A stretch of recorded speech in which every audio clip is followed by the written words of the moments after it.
vamos a continuar hablando del capítulo número 13, que se llama Hacia la Independencia y que empieza en la página 169, ¿verdad? Además, ay, la garganta ya.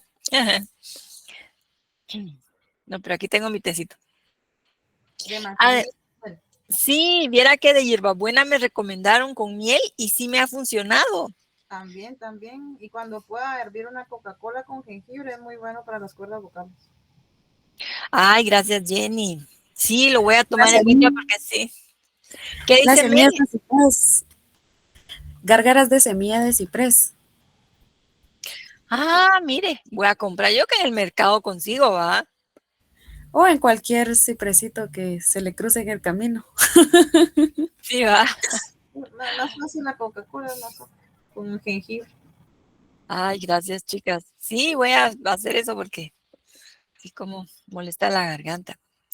Ok, entonces hoy vamos a continuar hablando acerca de la independencia y fíjense que voy a avanzar un poco más. Vamos a empezar también a hablar acerca de la federación porque, ay, Giovanni, no, así no. No imagínense parar la clase. Bueno, entonces, porque la próxima semana, el viernes, no vamos a tener clase, ¿verdad? Que es 15. Entonces, para avanzar otro poco y que no nos atrasemos, ¿verdad? Vamos a también a empezar a hablar acerca de la federación.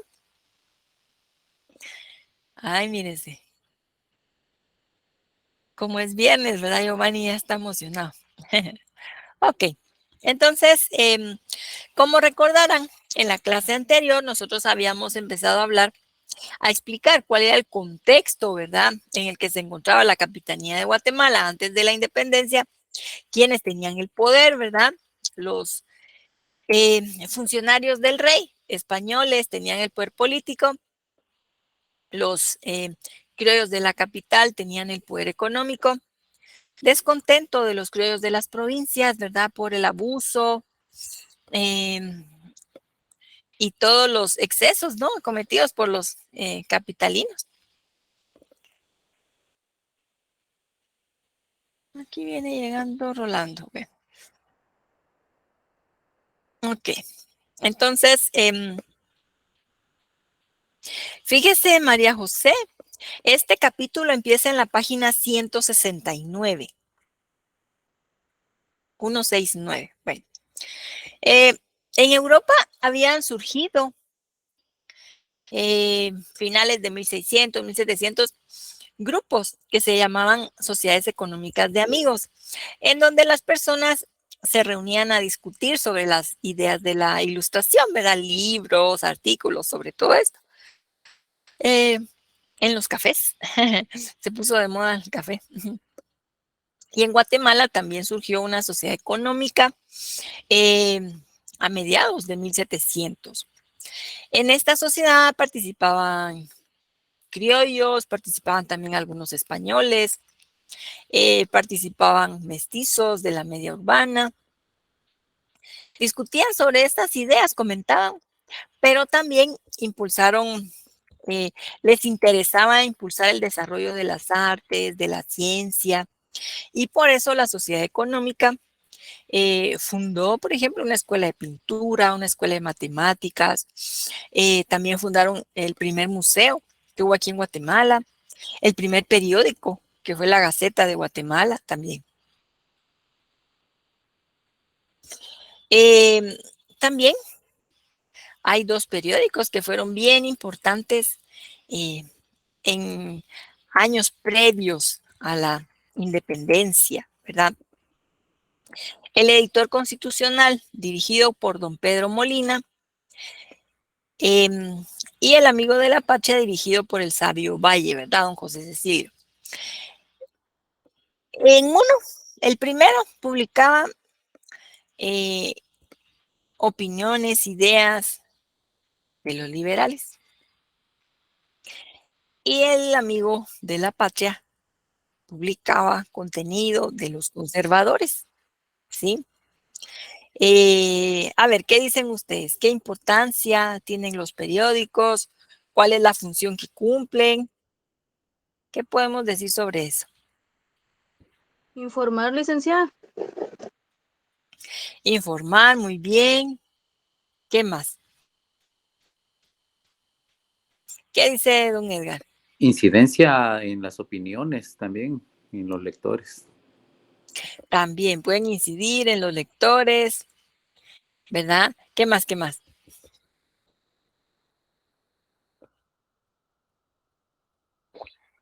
Hace un rato yo no sé si fue Zulma o si fue Irma quien mencionó lo de informar. Entonces, Pues Zulma, yo levanté la mano, pero lo mismo iba a decir, entonces mejor la volví a quitar. ok, Irma, no se preocupe. Gustavo, en el editor constitucional era la voz de los liberales, podríamos decir, ¿verdad? Y el amigo de la patria de los conservadores. Fueron surgiendo dos grupos, ¿verdad?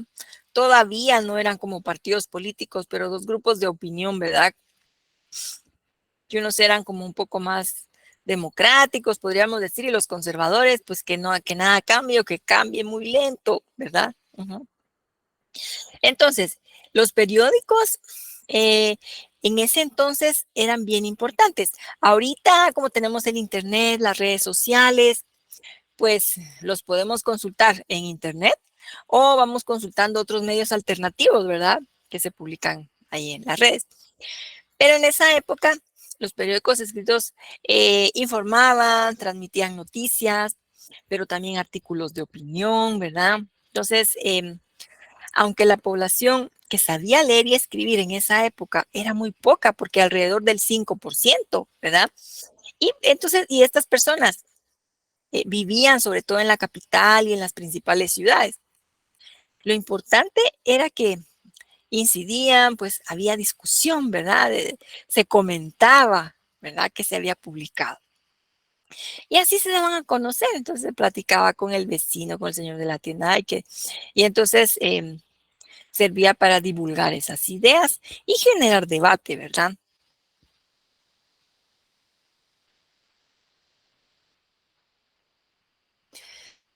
Ok, entonces las principales autoridades del Reino de Guatemala, o sea, la capitanía, una década antes de la independencia, fíjense, el capitán general era don José Bustamante y Guerra, pues era un español que era de mano dura y precisamente para eso lo nombraron, para que viniera a controlar ahí si había rebeliones, porque acordémonos que en México ya había empezado la guerra de independencia, en Sudamérica también, ¿verdad?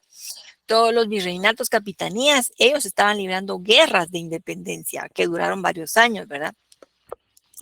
Y acá, y bueno, el arzobispo, que era la principal autoridad eclesiástica, ¿verdad?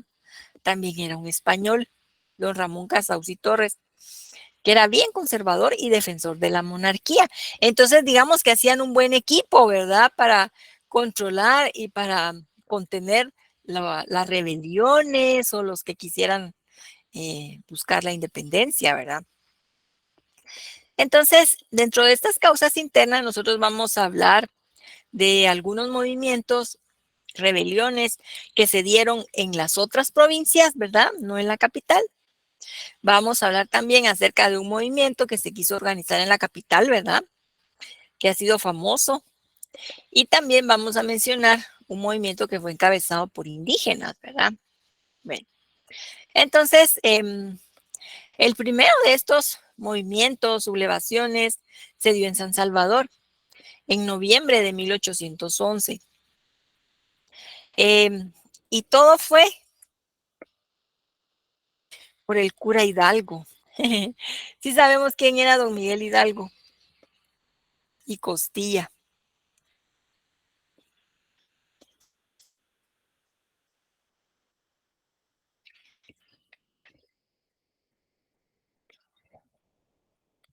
¿Quién era don Miguel Hidalgo? ¿Se acuerdan que en la clase anterior, cuando hablábamos de la Guerra de Independencia de México, fue un sacerdote que empezó la Guerra de Independencia? O sea, nosotros vamos a ver, en las independencias de América hubo mucha participación de sacerdotes criollos y mestizos. También hubo algunos indígenas, sacerdotes indígenas. Entonces, don Miguel Hidalgo era un sacerdote criollo, ¿sí? Que organizó un movimiento allá, tenía su ejército de campesinos, en fin. Entonces, inició la Guerra de Independencia Mexicana. Entonces, obviamente, tomando en cuenta que el arzobispo de acá era bien conservador, pues le caía mal don Miguel Hidalgo, ¿verdad? Y prohibía que se hablara bien acerca de él. Pero, y pues inclusive se mandaron a llamar a la Inquisición, ¿verdad? Los funcionarios del Santo Oficio, para que iniciaran procesos en contra de algunas personas que hablaban bien del cura Hidalgo, ¿verdad? Por ejemplo, miren, acá tengo una información. El 23 de abril de 1811 se inició un proceso contra Luisa Mirón, quien fue denunciada por Simona Paniagua por haber manifestado que le estaba pidiendo a Dios que el cura Hidalgo llegara a Guatemala. Imagínense.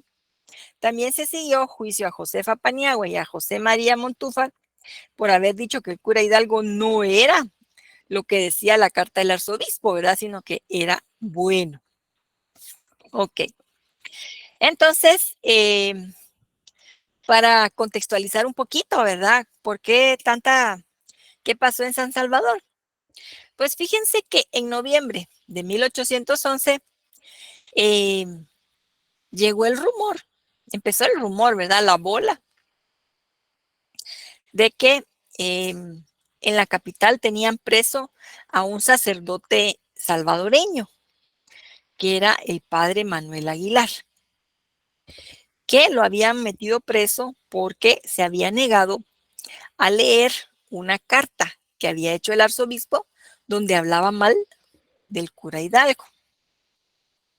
Entonces, ahí empezó una protesta de los vecinos de San Salvador, indignados, ¿verdad?, por el trato que se le daba a este padre que era muy querido. También se supo que querían apresar a otros 2 hermanos, ¿verdad?, que también eran sacerdotes. Entonces, a otros 2 hermanos Aguilar, ¿verdad? Eso indignó mucho a los criollos de San Salvador, pero y se desencadenó un movimiento, ¿verdad?, para desconocer al alcalde, que era español, y varios poblados estuvieron ahí, digamos, querían levantarse en armas para pelear contra españoles, hasta que, bueno, el capitán don José de Bustamante mandó un batallón y, en fin, que ya se apaciguó el movimiento. Unos días después, al siguiente mes, se dio una sublevación en la ciudad de Granada, en Nicaragua. ¿Cuál va a ser la diferencia de esta sublevación o la importancia? Fíjense que aquí lo que hicieron los vecinos fue que durante una asamblea que convocó el ayuntamiento, ¿verdad? La MUNI convocó a un cabildo, los vecinos votaron a favor de desconocer al alcalde y a los del consejo, que eran españoles. Y entonces nombraron a otras personas salvadoreñas, ¿no?, para que ocuparan esos cargos. Y ellos estuvieron gobernando, también emitieron varias ordenanzas. Imaginémonos, este movimiento se dio el 19 de diciembre de 1811. Y en abril, 23 de abril del siguiente año, fue cuando llegaron los batallones de don José de Bustamante para apresar a todos los que habían encabezado ese movimiento. Pero imaginémonos, ellos estuvieron gobernando durante varios meses y pues redactando ordenanzas. Por ejemplo, bajaron el tributo, quitaron repartimientos, abolieron la esclavitud, entonces tomaron un montón de medidas importantes. Pero después, cuando llegaron los batallones de don José de Bustamante, apresaron, se calcula que alrededor de 150 personas, que eran los que identificaban como cabecillas, ¿verdad?, los que habían tenido más participación, y se los trajeron a la capital, se los trajeron caminando, imagínense ustedes, hasta la capital. Obviamente esto como para dar un efecto de demostración, ¿verdad? A los demás para que vieran cómo se trataba a los que estaban en contra del rey, ¿verdad? En contra de la corona. Varios fueron condenados a muerte, otros a cadena perpetua, otros que los iban a mandar a una cárcel en África, en fin. Lo cierto es que estuvieron presos varios años, ¿verdad? Se supo que estaban en condiciones muy paupérrimas, que estaban en celdas muy pequeñas, oscuras, con mucha humedad, donde había sobrepoblación.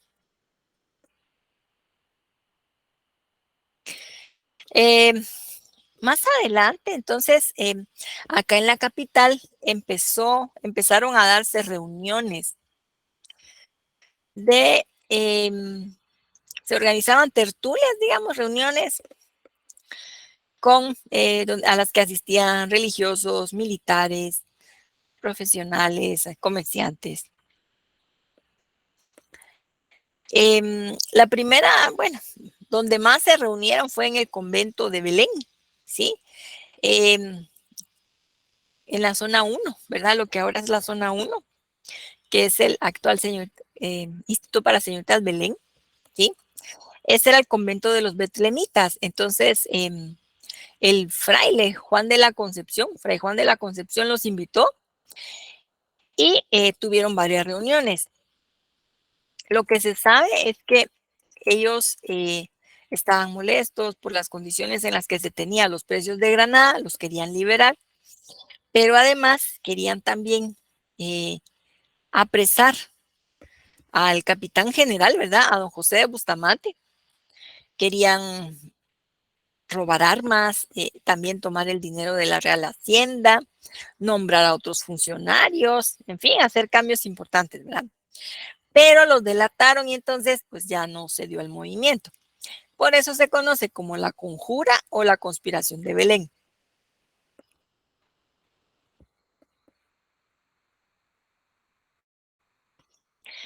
En 1820 se dio un levantamiento organizado por indígenas quichés de varias comunidades de Totonicapán. Ellos eran liderados por don Atanasio Tzul y por don Lucas Aguilar, ¿verdad? ¿Cómo fue este levantamiento, este movimiento? Pues fíjense que ellos quitaron al alcalde mayor, ¿verdad? Que era un español. Nombraron a Atanasio Tzul y a su esposa, doña Felipa, los coronaron como reyes. Para eso usaron unas coronas de unos santos, ¿no? De la iglesia. Luego también a don Lucas Aguilar y a su esposa, doña María, los nombraron presidentes, ¿verdad? ¿Cuál era la causa del levantamiento? Pues que no querían pagar el tributo. Ellos sabían que ya estaba en vigencia otra vez la Constitución de Cádiz y que la Constitución de Cádiz prohibía, ya había quitado el tributo, ¿verdad? El impuesto que pagaban los indígenas. Entonces, estos grupos, estas comunidades quichés, dijeron, no, pues si ya está vigente otra vez la Constitución, ¿por qué el capitán general y todas estas autoridades corruptas nos siguen cobrando? Si nosotros además no nos alcanza para pagar. Estuvieron así más o menos 20 días, hasta que el capitán general igual mandó a sus batallones, apresaron a los responsables y pues estuvieron presos un tiempo y ya después lo liberaron.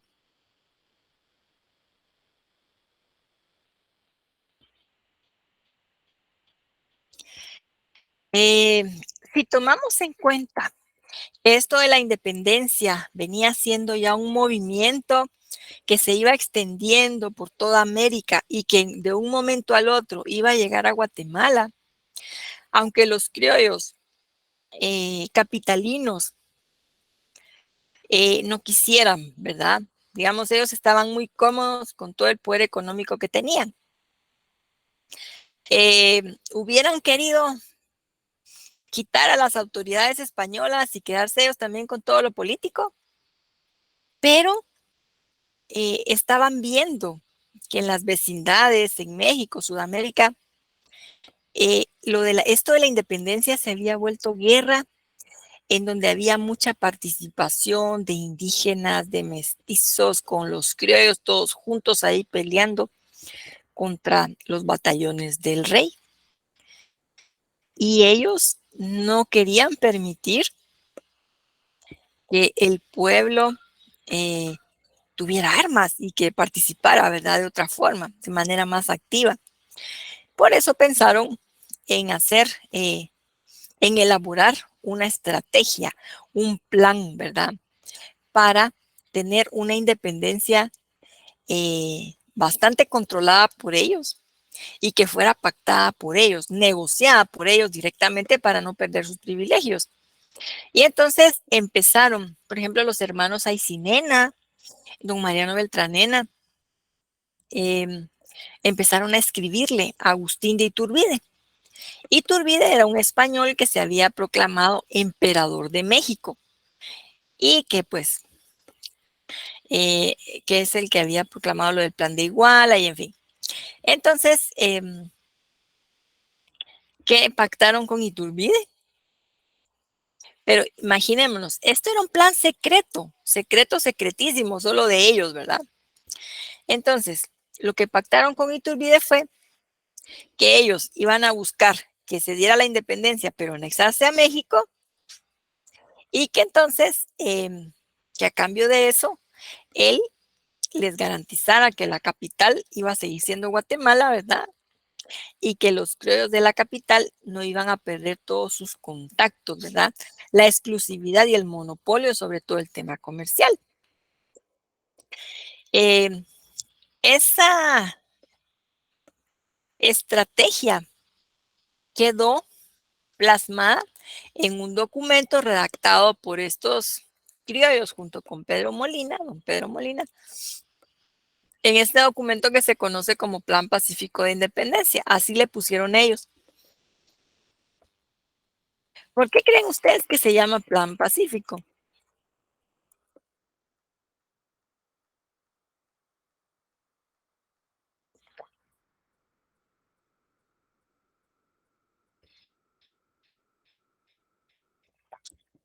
¿Por qué se llamará el Plan Pacífico de Independencia?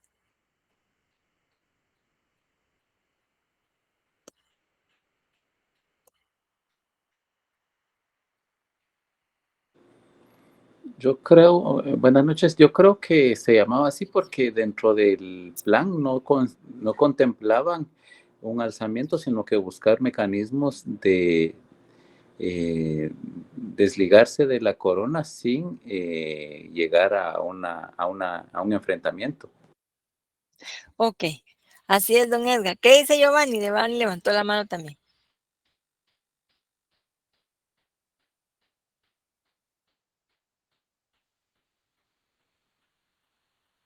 Uh-huh.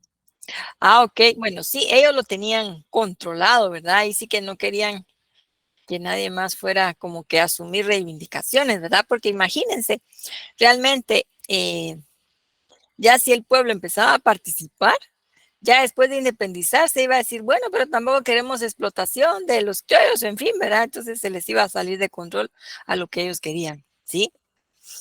Ok. Y ese documento se conoció, fíjense que fue encontrado en una casa de los Aycinena en la zona 1, ¿verdad? En 1960 y algo. Entonces era un documento secreto, así secretísimo, que demuestra, ¿verdad?, lo que ellos habían pactado ya con Iturbide. Y que después quedó plasmado en el acta de independencia, ¿verdad?, que se elaboró acá. Bueno, pues resulta, ya dijimos que los criollos de la capital no querían la independencia, pero dijeron, bueno, ni modo, si nos va, así como se ve la situación, nos va a alcanzar y nos vamos a tener que subir al barco. Y entonces, resulta que los chapanecos tuvieron la culpa, porque los chapanecos, ellos estuvieron discutiendo ese tema, sin independizarse, entre finales de agosto, principios de septiembre, y decidieron declarar su independencia de España, pero anexarse a México. Y entonces suscribieron un acta y la enviaron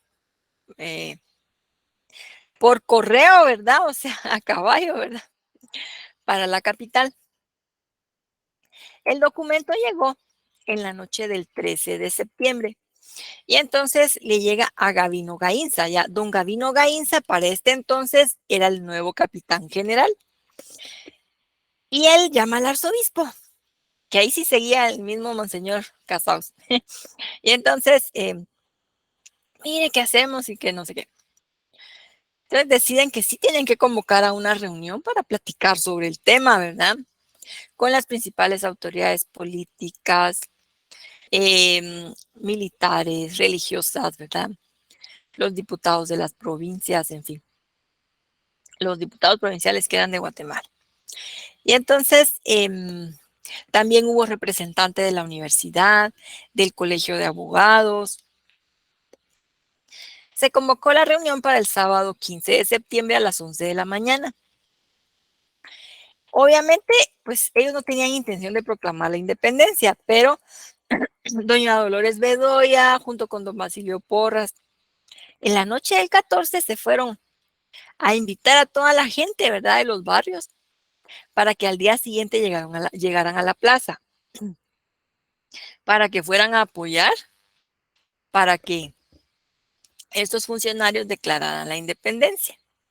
Y entonces lo que hicieron fue decir, bueno, porque fíjense que el pueblo ya cuando vio que ya llevaban tiempo y no definían nada, no se sabía nada, empezaron a gritar y hasta aventaron piedras.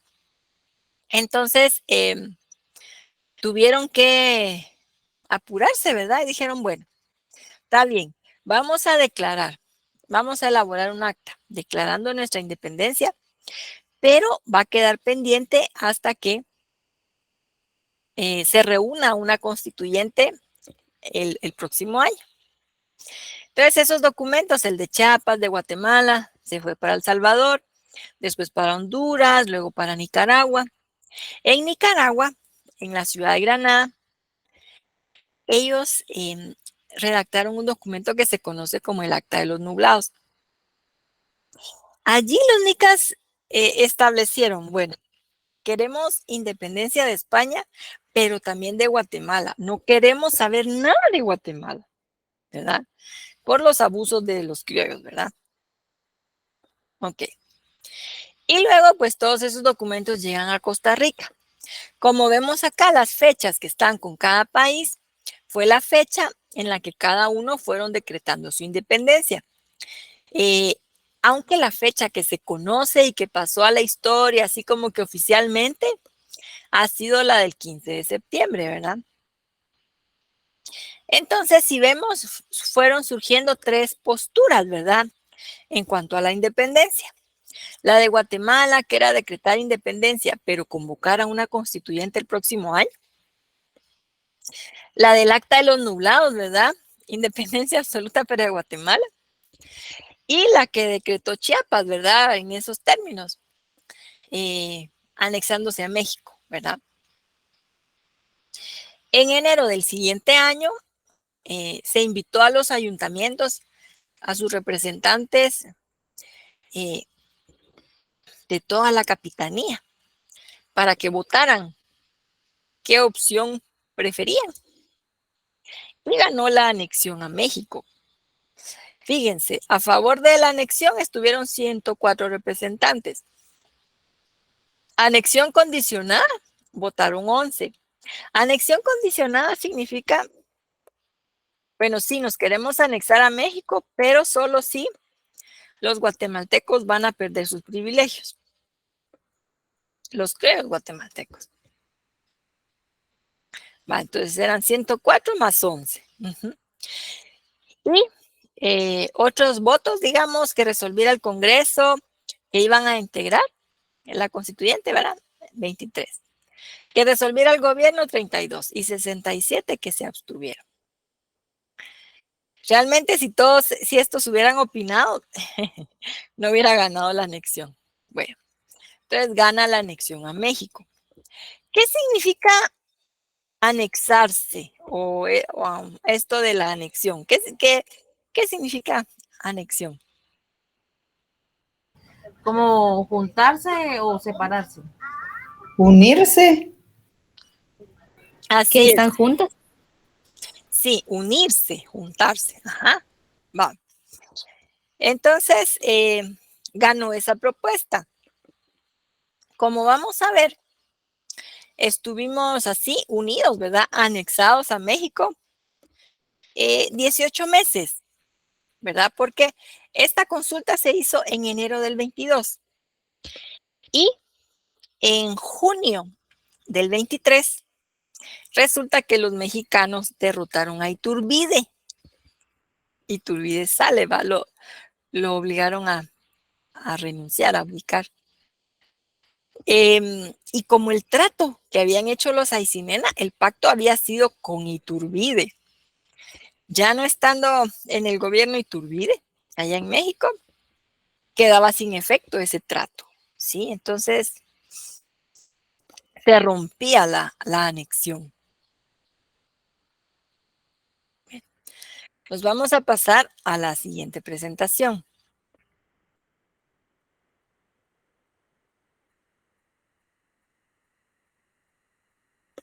Bueno, entonces, como dijimos, ya no estando Iturbide en el poder, termina, o sea, ya no hay trato por la anexión, ¿verdad? Y entonces, en ese momento,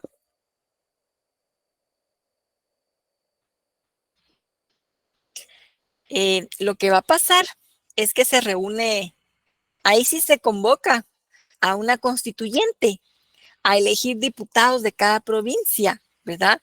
Para que entre todos vayan decidiendo, proponiendo, bueno, ¿y cómo vamos a seguir? ¿Qué vamos a hacer, verdad? A partir de ahora, realmente la capitanía, las provincias que la integraban, se sentían como indefensos, muy pequeños. Por eso, en un primer momento, habían pensado, bueno, nos anexamos a México, a la Nueva España, que es un territorio grande, más poderoso, tiene más armas, más soldados, en fin, que nos puede proteger. Creo que Blendy había levantado la mano, ¿o fue alguien más? Sí, fui yo, Lida, cabal, sobre lo que estaba hablando ahorita, preguntándole que en qué le convenía a Guatemala estar anexado a México. Ah, sí, era por eso, porque como era México, pues tenía armamento, tenía más soldados, era un territorio más grande, más poderoso, entonces por eso ellos dijeron, bueno, nos conviene porque nos protege de invasiones, porque digamos, todavía estaba vigente que podía regresar a España, va a decir, bueno, sí, no nos vamos y seguimos acá, o que vinieran los ingleses o los holandeses, ¿verdad? O los piratas, en fin, que siempre tenían ese temor. Por eso dijeron, bueno, sí, está bien, anexémonos a México. Pero ya después se rompe ese acuerdo ya no estaba Iturbide y dijeron, bueno, entonces ahora es el momento de definir nosotros de manera autónoma, pues independiente, qué vamos a hacer. Y entonces, bueno, en julio del 23, llaman a elección de diputados para que integren la Asamblea Constituyente. ¿Qué es una Asamblea Constituyente?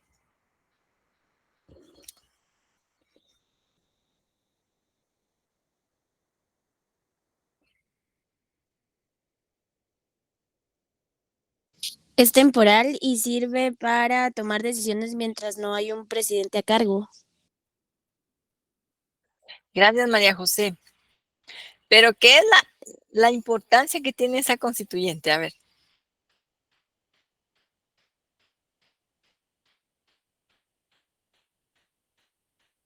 Redacta la Constitución, ¿no? Así es, Nínive, redacta la Constitución. Entonces, como vimos, la enseñanza esa de tener una constitución política va a ser una idea que va a quedar ahí, ¿verdad? O sea, ya vimos que Napoleón nos había otorgado una constitución, la de Bayona, que nunca entró en vigencia. Luego estuvo la de Cádiz, la Pepa, ¿verdad? Que fue la que redactó el pueblo español y que invitó a tenía algunos invitados de algunos diputados de América. Y luego entonces aquí dicen, bueno, sí, necesitamos una constituyente, necesitamos una nueva constitución. Bueno, entonces se instala la constituyente y entre las primeras medidas que toman es que emiten un acta en donde se establece, se redacta la declaración de independencia absoluta de, ahí se les empieza a llamar Provincias Unidas del Centro de América. De cualquier otra potencia de España y de cualquier otra. Luego proclaman una ley en donde queda abolida la esclavitud, ¿verdad? Y entonces ya después de eso ya se sientan a proponer contenidos, a discutir qué es lo que van a incluir en la Constitución y qué modelo es el que va a quedar. Y entonces aprueban la Constitución de 1824. En donde ahí pues ya van a, vuelve a aparecer ese nombre, va Provincias Unidas del Centro de América. El debate que se dio en la constituyente fue sobre dos enfoques, ¿verdad? Uno que era propuesto por los conservadores, que era el modelo centralista, o sea, seguir como estaban antes. Una sola autoridad en la capital que tomaba las decisiones sobre todas las provincias y pues las demás la tenían que acatar, ¿va? Y el modelo federal, que era propuesto por los liberales. Los liberales, ¿por qué les tengo el mapa de Estados Unidos? Porque los liberales admiraban mucho el modelo estadounidense. Desde que proclamaron ellos su independencia y todos esos postulados bien avanzados, ¿verdad? Bien revolucionarios para su época. Y luego también la división política y el modelo de gobierno que ellos asumieron. Estados Unidos funciona todavía como una federación. Digamos que tiene un presidente federal, que es para todo el territorio, una constitución federal, pero cada estado elige a su gobernador, tiene su propia constitución, ¿verdad? Entonces, estos liberales que estaban participando en la Asamblea Constituyente dijeron, el modelo federal nos conviene, porque así vamos, cada provincia va a tener va a elegir a su propio gobernante, va a tener su propia constitución, ¿verdad? Sus propias leyes. Por eso vemos nosotros que, por ejemplo, en Estados Unidos, en algunos estados está vigente la pena de muerte y en otros no, ¿verdad?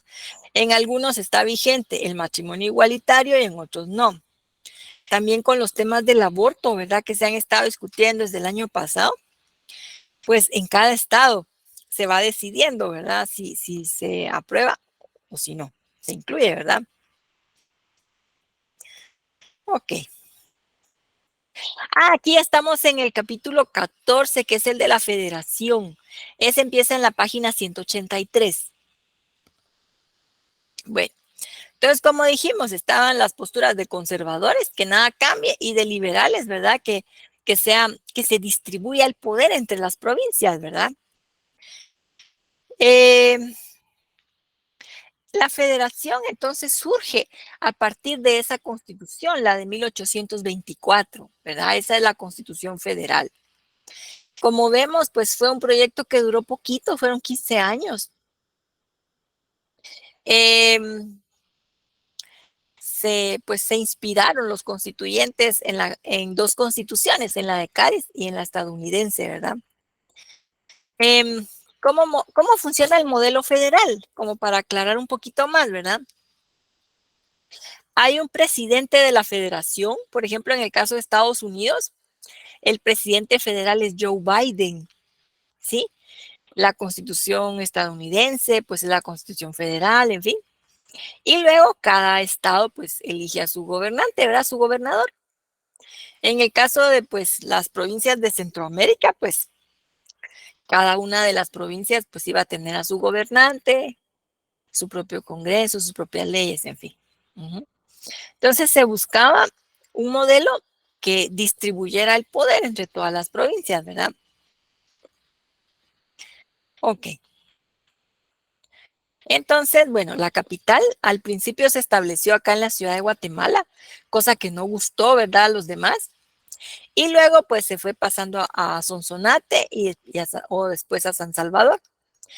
Esta era la bandera de la federación y este es su escudo, ¿verdad? Donde vemos en el centro los 5 volcanes que simbolizan las 5 naciones que se unieron o que seguían unidas, ¿verdad? Si vemos ya de haber sido la Capitanía de Guatemala o Reino de Guatemala, ahora ya eran las Provincias Unidas del Centro de América. Entonces, en ese periodo tan corto, ¿verdad? Pues hubo 3 presidentes federales. O sea, acuérdense que cuando hablamos de presidentes de la federación, estamos hablando así como que al estilo de Joe Biden, ¿verdad? Como que un gobernante que está para todo, para toda la región, ¿no? Este era pues que estaba para todas las provincias. Bien. Entonces, el primero fue don Manuel José Arce, que él era de nacionalidad salvadoreña, ¿sí? Vamos a ver que los presidentes de la federación fueron de otras nacionalidades, no se buscó que fueran guatemaltecos, ¿verdad? Por lo mismo de quitarles influencia a los criollos capitalinos, ¿verdad? Don Manuel José Arce había tenido una participación muy activa en los levantamientos que se habían dado en San Salvador. Era prócer de la independencia, ¿no?, de ellos. Entonces, bueno, gana la presidencia de la federación, él era liberal, ¿verdad? Esa era su orientación. Trató de impulsar un gobierno de unidad, ¿verdad? Invitando también a conservadores para que fueran ministros de su gabinete.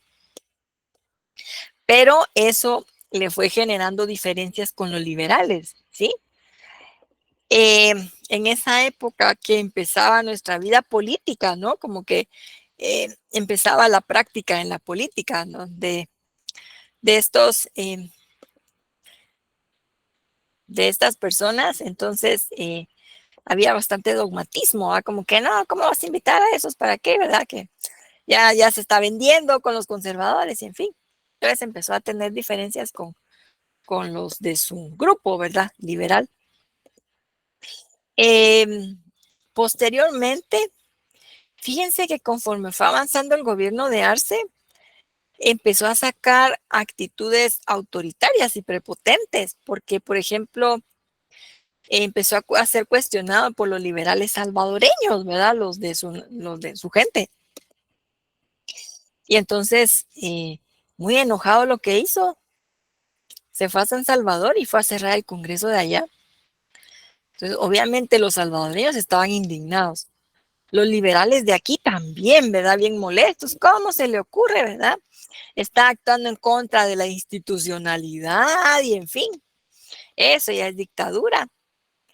Y entonces organizaron un ejército para pelear contra Arce y para derrotarlo.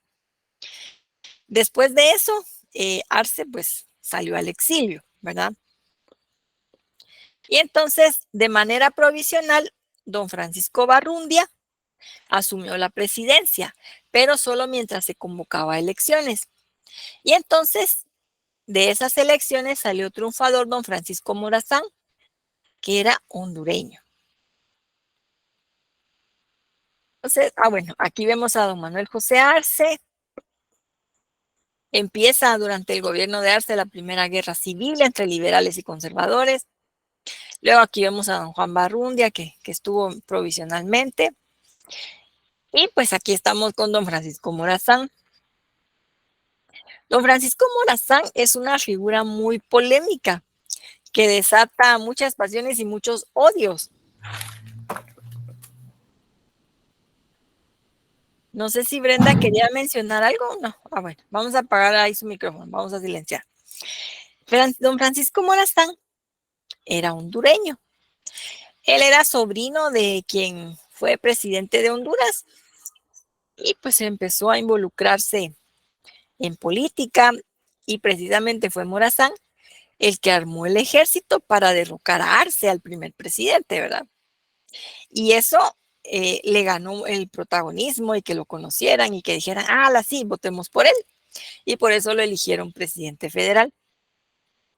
Morazán, como les digo, desata muchas pasiones, ¿verdad? Amor-odio, porque para los guatemaltecos es así como que, ese tirano, ¿verdad?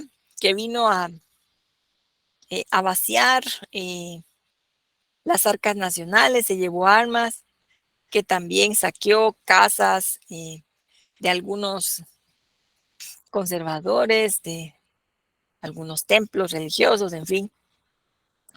Y desde esa época le decían Pancho Ganzúa, ¿verdad? Como que dice de ratero, ¿verdad? De ladrón. Y también de esa época viene el dicho, se fue con Pancho, ¿va? Cuando algo se pierde o así, se fue con Pancho, o sea, por Morazán. Esto del lado de los guatemaltecos.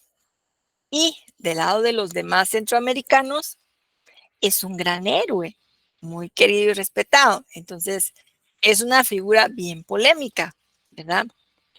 Pero pues va a ser una figura bien importante como presidente de la federación. Fíjense que Morazán fue quien empezó a implementar la separación entre iglesia y Estado, lo del Estado laico, ¿verdad?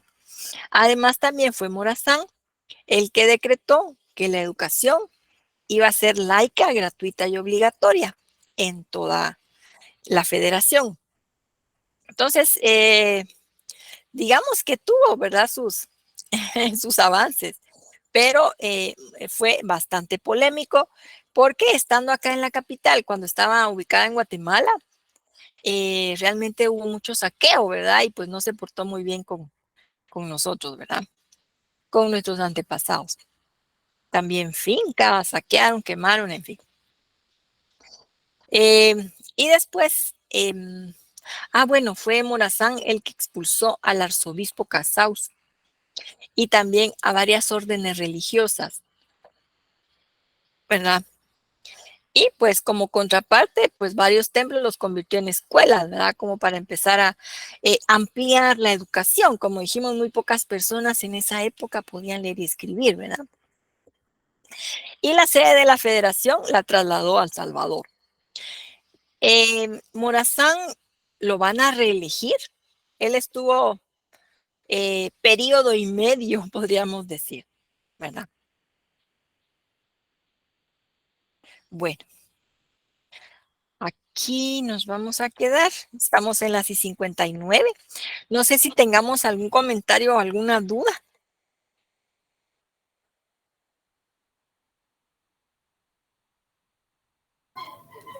Creo que no, licenciada. Ok, Blendy.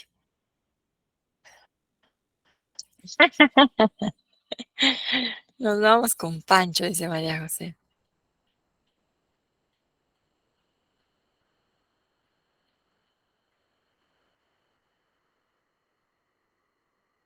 Bueno. ¿Comentarios, dudas? Ahí estamos.